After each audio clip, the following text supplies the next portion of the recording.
మనలను నడిపించు దేవునిగా మనకై ఉండిన మన ప్రభువైన యేసు యొక్క నామమునకు మహిమ కలుగునుగాక. క్రీస్తునందు ప్రియమైన వారందరికీ నా స్తోత్రములు తెలియజేయుచున్నాను. ఈ ఉదయ కాలమున మన వేకువ మన్నా యొక్క ముఖ్య అంశము చూచుచున్న దేవుడు. దీని ధ్యానార్థమై మనము ఆదికాండము 16వ అధ్యాయము 13వ వచనము వైపు మన పరిశుద్ధ గ్రంథమును త్రిప్పెదముగాక. అది చూచుచున్న దేవుడవు నీవే అను పేరు తనతో మాటలాడిన యెహోవాకు పెట్టెను. ఏలయనగా నన్ను చూచిన వాని నేనిక్కడ చూచితిని గదా అని అనుకొనెను అని చదువుచున్నాము. ఈ వాక్యమును వినిచుండిన ప్రియమైన వారలారా, మన జీవితములలో కొన్ని సందర్భములు ఎంతో భారముగా, ముఖ్యముగా మనము ఎన్నుకొనని సందర్భములలో లేదా మార్గములలో వెళ్ళుచున్నప్పుడు హాగరు వలె ఎటూ దారితోచని సందర్భములో ఎవరైనను నాకు సహాయము చేయుదురా అనియు నా బాధను ఎవరైనను గుర్తించెదరా అనియు మన మనసులో అనుకునేదము. ఇక్కడ హాగరు చాలా క్లిష్ట పరిస్థితిలో ఉన్నట్లుగా మనము చూడగలము.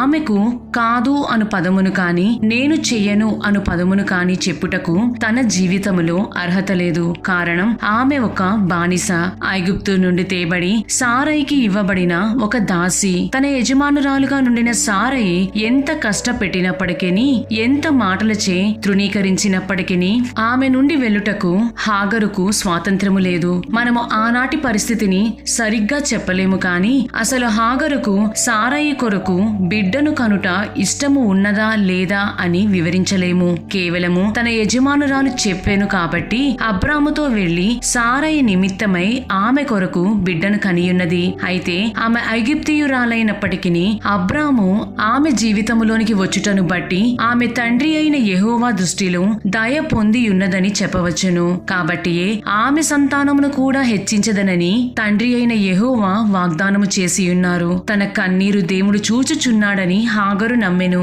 సారయి దేవుని వాగ్దానమును బట్టి కాక హాగరును అబ్రాముకిచ్చి తప్పిదము చేసినప్పటికీ దాని శిక్షను హాగరు కూడా అనుభవించి ఉన్నదనే చెప్పవచ్చును. ప్రియమైన వారలారా, మన జీవితములో కూడా అనేక పర్యాయములు మనలను ఇతరులు తృణీకరించుచున్నప్పుడు, నీవు వెళ్ళుచున్న మార్గము ఎవరునూ అర్థము చేసుకోలేని వారిగా కనపడుచున్నప్పుడు మనకు ఎంతో దుఃఖముగా ఉండును. హాగరుకు ఒక బానిసగా తన జీవితముపై తనకు అంతగా అధికారము లేదని బాగుగా తెలియను. తాను ఊహించని సందర్భములోనికి త్రోయబడి ఉన్నదని చెప్పవచ్చును కూడా. తాను గర్భవతినని తన యజమానురాలిని నీచమైన దానిగా చూచినప్పటికీ తన యజమానురాలు పెట్టు శ్రమకు తట్టుకొనలేక పారిపోయి ఉన్నది. అయితే సమస్తమును చూచుచున్న దేవుడు అన్యాయసుడు కాదు. ఆమెను సంధించి తన యజమానురాలి యొద్దకు తిరిగి వెళ్లి ఆమె చేతి క్రింద అణిగి ఉండమని యెహోవా దూత ఆమెతో చెప్పెను. బహుశా దేవుడు మాట్లాడే వరకు హాగరు నాకు ఎవరూ లేరు, నేను ఒంటరి దానిని అని కుమిలిపోయి ఉండవచ్చును. నేడు నీవు కూడా అదే విధముగా ఒంటరిగా, బానిసగా ఒకరి క్రింద ఉండి ఉండవచ్చును. లేదా ఇతరుల వలన నీకు తెలియని ఉచ్చులో నీవు చిక్కుకొని ఉండవచ్చును. లేదా నీ జీవితములో ఇతరుల సహాయము కొరకు ఎదురుచూచుచు ఉండి ఉండవచ్చును. ఆనాడు హాగరు యొక్క నిస్సహాయతను చూచియున్న దేవుడు నేడు నీ యొక్క నిస్సహాయతను, దుఃఖమును చూచుచున్నాడని మరువకము. హాగరు తాను తండ్రిని కలిసిన స్థలమునకు బెయేర్ లహాయి రోయి అని పేరు పెట్టెను, అనగా చూచుచున్న దేవుడు. ఆ సమయములో తాను చీకటిలో నడుచుచున్నప్పటికీ తాను ఒంటరిగా లేనని గుర్తించి ఉన్నది. నేడు నీవు వెళ్ళుచున్న మార్గములలో ఒంటరివి కావని గుర్తుంచుకొనుము. నీవు పోరాడుచున్న ప్రతి పోరాటమును దేవుడు చూచుచున్నాడు. ప్రభువు నిన్ను మర్చిపోలేదు.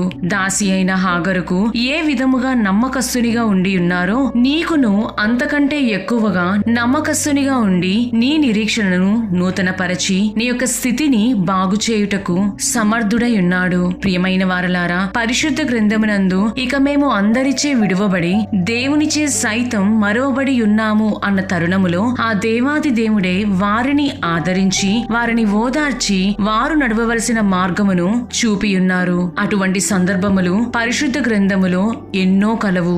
అందులో ఒకటి మనము ఏలియా జీవితంలో చూడగలము. అతడు బయలు ప్రవక్తల దగ్గర గొప్ప జయము పొందినప్పటికీ యెజబేలు నుండి తన ప్రాణమును కాపాడుకొనుటకు పారిపోయెను. మనము మొదటి రాజుల గ్రంథము 19వ అధ్యాయము 4వ వచనమును గమనించినట్లయితే తాను ఒక దిన ప్రయాణము అరణ్యములోనికి పోయి ఒక బదరీ వృక్షము క్రింద కూర్చుండి మరణాపేక్ష గలవాడై, యెహోవా, నా పితరుల కంటే నేను ఎక్కువ వాడను కాను, ఇంత మట్టుకు చాలును, నా ప్రాణము తీసుకొనుము అని ప్రార్థన చేసెను అని చదువుచున్నాము.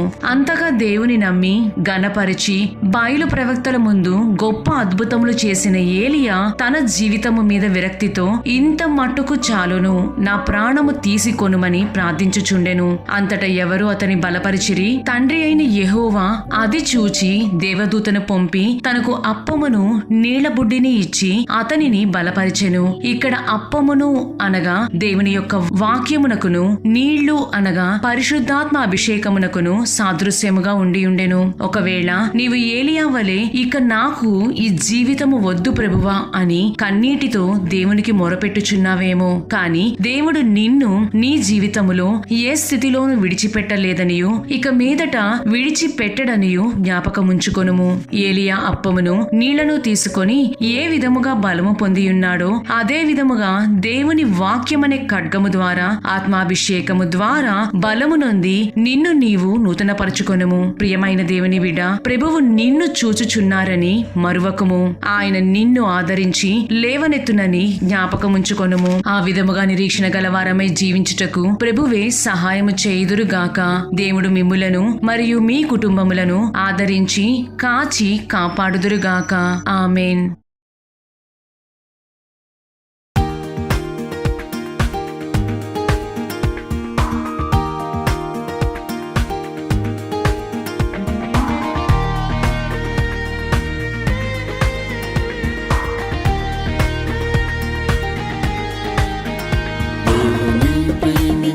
వారికి సమస్తం మేలుకి అన్ని జరుగునని ఎరుగును.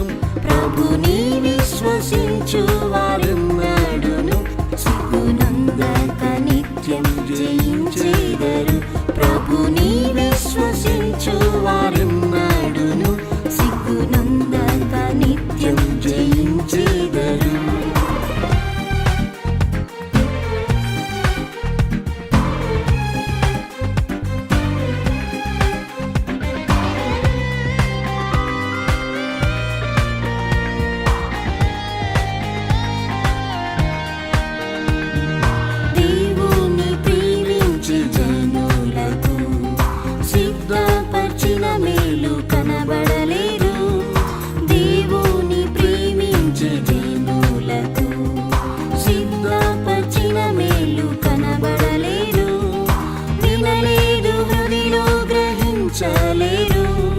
వినలేదు హృదిలో గ్రహించలేరు.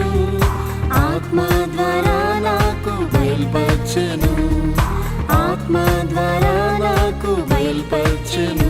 దేవుని ప్రేమించు వారికి సమస్తం మేలుకి అన్ని జరుగునని ఎరుగుదు. ప్రభుని విశ్వసించు వారెన్నడును సిగ్గునందక నిత్యం జయించెదరు. ప్రభుని విశ్వసించు వారెన్నడును సిగ్గునందక నిత్యం జయించెదరు.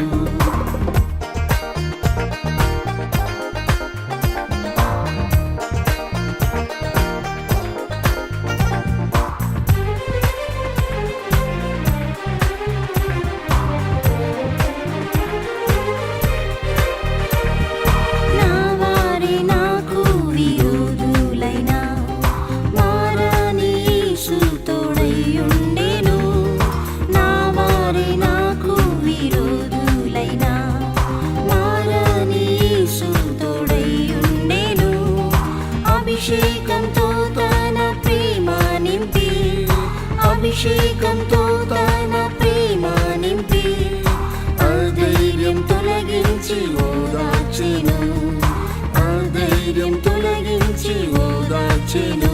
దేవుని ప్రేమించు వారికి సమస్తం మేలుకి అన్ని జరుగునని ఎరుగుదు. ప్రభుని విశ్వసించు వారెన్నడును సిగ్గునందక నిత్యం జయించెదరు. ప్రభుని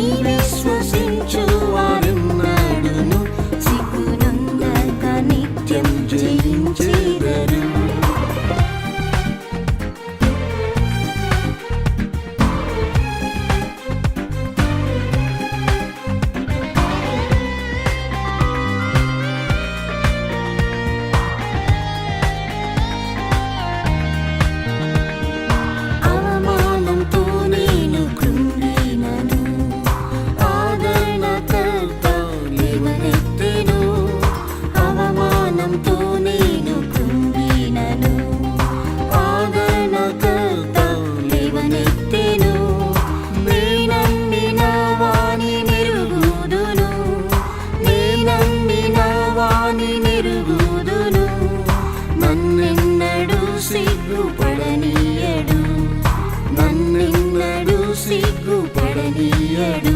దేవుని ప్రేమించు వారికి సమస్తం మేలుకే అన్ని జరుగునని ఎరుగుదు. ప్రభుని విశ్వసించు వారెన్నడును సిగ్గునందక నిత్యం జయించెదరు. ప్రభుని విశ్వసించు వారెన్నడును సిగ్గునందక నిత్యం జయించెదరు.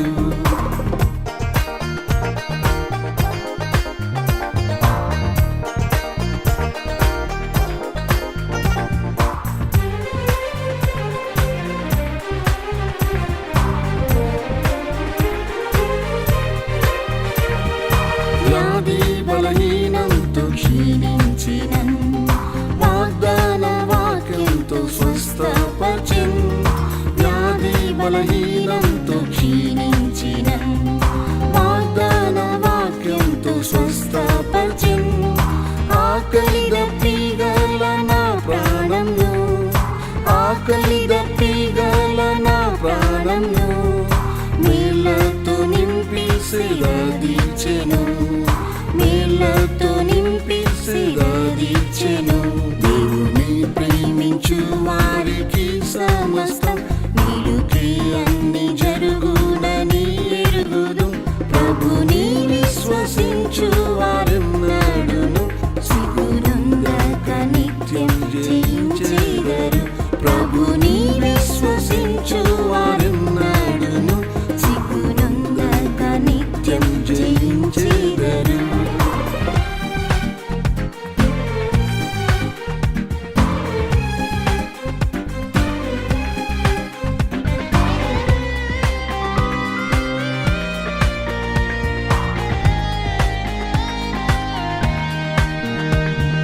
క్రీస్తునందు దేవుని ప్రేమను ఎడబాపు వారెవరు ఈ ధరణిలో.